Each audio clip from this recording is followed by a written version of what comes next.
Well, I saw way more movies this past week than I anticipated, and I think I want to talk about all of them. So, let's take a movie dump.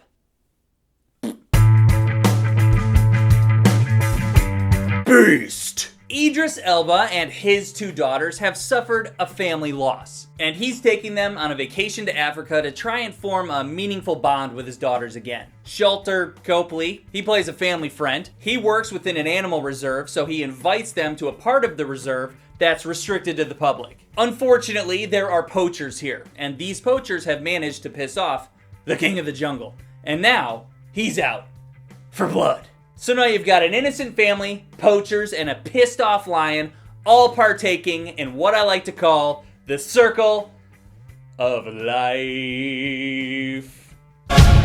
For real though, this movie's fucking sweet. I was afraid that the CG lion was gonna look bad, but he looks pretty damn good. It's a pretty good looking lion. If you guys know me, then you know that I love a good survival flick, but this one isn't just that. It's got lots of layers, and as these layers peel away throughout, it amounts to a full, satisfying story. Once you notice the first long take, you realize there's a ton of long takes in this, and it's beautiful. I found myself sitting there saying, wait.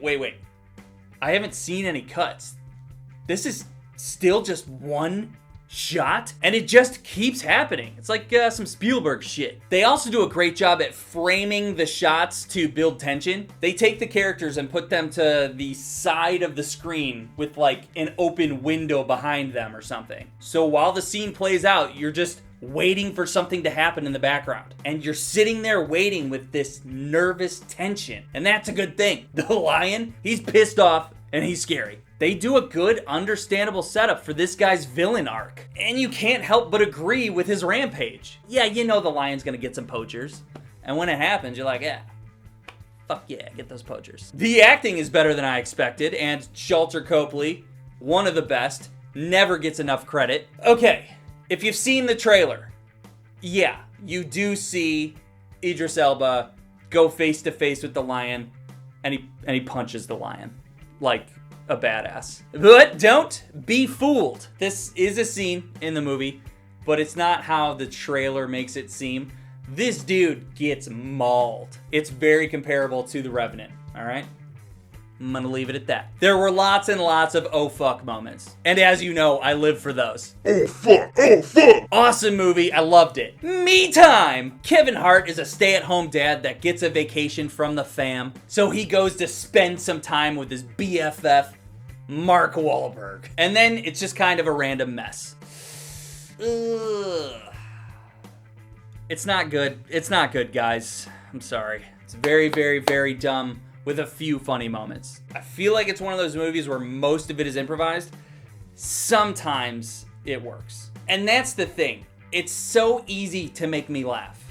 So if something's happening and I'm not laughing, that's really not a good sign. Bad editing, bad jokes, bad script. The cliche poop and fart jokes.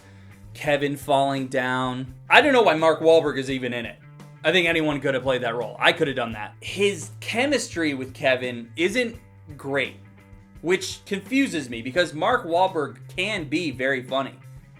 He was amazing in The Other Guys. However, I do have to give credit to Andrew Santino. He was the best part. No need to watch this one. Just don't waste your time, all right? 3,000 Years of Longing.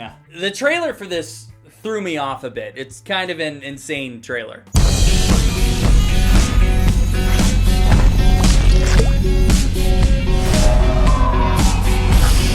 Hello.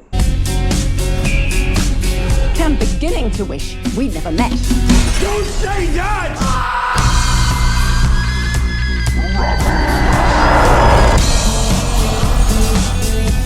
Make a wish!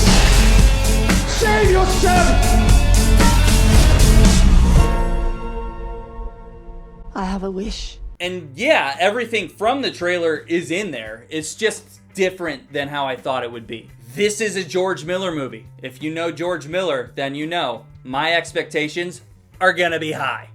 And this movie met those expectations. Tilda Swinton, she studies and teaches stories and mythologies and such. In Istanbul, she happens upon a genie, or a djinn, as they say. He wants to grant her 3 wishes so he can earn his freedom, but she's content with her life. She doesn't really desire anything that she would need wishes for. What she does want is to hear the stories of his life, and so he tells her. Then we get the cool tales of this djinn and his misfortunes of getting trapped in his bottle. We also get a nice little reflection of the nature of humanity and life in general. I liked it initially, and I was just fine with it, and then I started thinking about it. I thought about the specific conversations between these 2 characters, and then I started discussing these conversations with a buddy of mine, and we started picking them apart. And it turns out this has way more mental conversational gymnastics than we originally thought. And to be honest, I'm still thinking about it.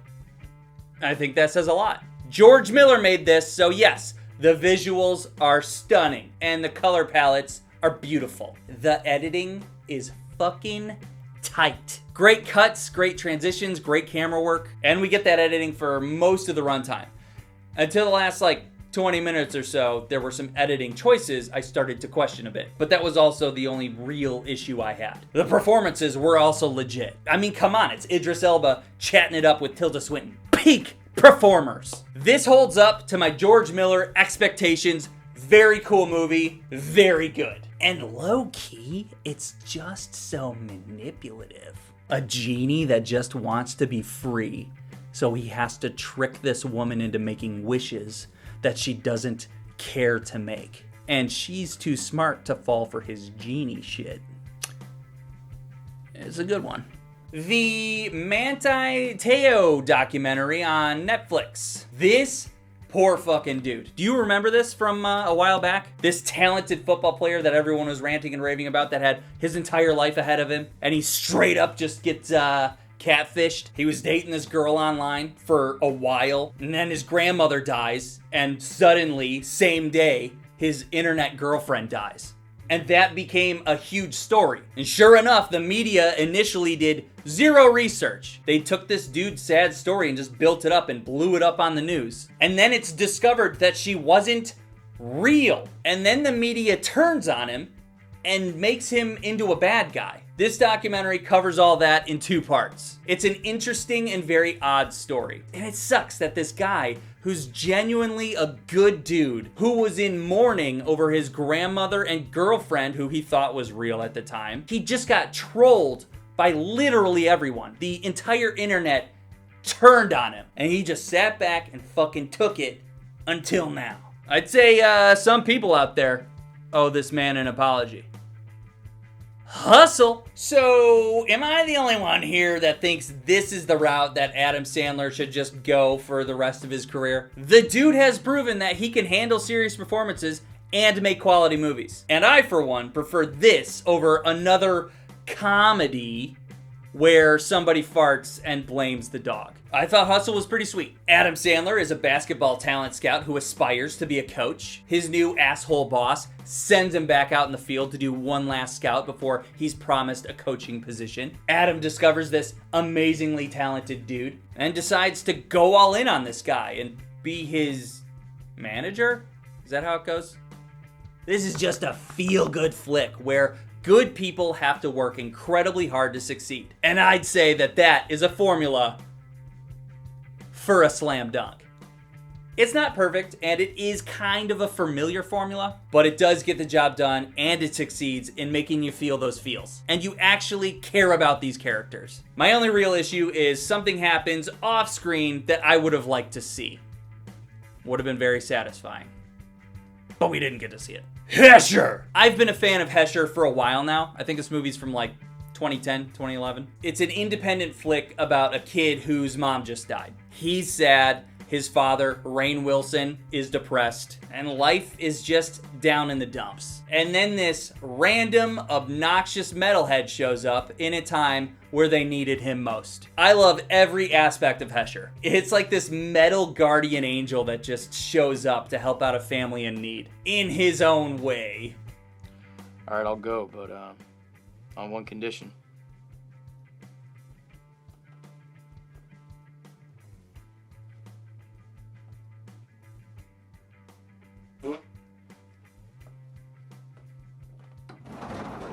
and then it's like he just moves on to the next. If there was a series like this, I'd be happy to watch it, where he just bounces from family to family to family. I think this might be my favorite Joseph Gordon-Levitt role. Natalie Portman is in there too. She actually produced the movie. Rainn Wilson is also great, playing this depressed man that just lost his wife. I'd say mostly this is a funny story in a sad environment. Where's the laundry room? My dad's gonna be home soon. Where's the laundry room? Why? You ever been skull fucked? Sad environment, sad tone, funny Hesher. There is one moment where Hesher kind of brings the family together that every time I watch it makes me tear up. Check out Hesher, it's awesome. I found it on Prime. I pulled this gas tank from an old Chevy. I wanted to blow it up, so I did. But what I didn't think about was all the, little bits of metal that were gonna fly in every direction. And I almost killed myself. I woke up in this hospital, and this doctor was like, "Son," and I said, "Don't call me son, you fucking cunt." And then he was like, "You blew off your nut." I just lost my nut like that. Unforgiven. Okay, I saved this one for last because this might be an unpopular opinion. I have seen Clint Eastwood's Unforgiven before, and I don't think I had any real opinion about it. Just a Clint Eastwood Western from the early 90s that he stars in and directed. I rewatched it, and I think it's highly overrated. Funny enough, I was discussing it today, and it was brought to my attention that this was Best Picture of that year. What? It won Best Picture and Best Director. And other Oscars as well. And that shocks the hell out of me. Must have been a pretty terrible year for movies, huh? I know the Clint Eastwood made another Western, but Westerns are not easy to make successfully because they're always on that edge of being boring. In general, Westerns are already boring. You know what you're getting into. And I like Westerns a lot. But you know what you're getting into. And I don't necessarily think this one is boring, but most of the time you're waiting for Clint Eastwood to do something. Anything.